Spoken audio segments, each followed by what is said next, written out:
என்ன ஆசைனா, நானும் தேவனை போல அந்த சிங்காசனத்திலே உட்காருவேன், அவரை போல நானும் மகிமைப்படுவேன் சொல்லி தன்னுடைய மைண்ட்ல, தன்னுடைய யோசனையில அதை கொண்டு வந்தானா. அது கர்த்தருக்கு தெரிஞ்சிச்சு.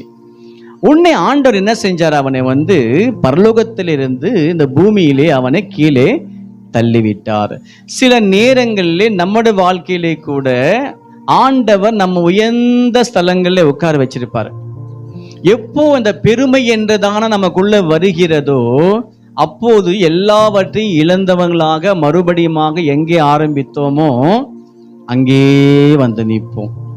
நமக்கு தெரியும், இந்த பரமபத தானே, பரமபதமா, அதுல பார்த்தா நம்ம விளையாடுவோம். ஏணி எல்லாம் வரும், ரொம்ப சந்தோஷமா ஏறும். ஏணி எல்லாம் வந்து மேல போவோம் பாருங்களேன். பெரிய ஒரு பாம்பு இருக்கும், அது கடிச்சுச்சுன்னா நம்ம எங்க ஆரம்பிச்சோமோ நம்ம ஆட்டத்தை மறுபடியும் அங்கேயே வருவோம்.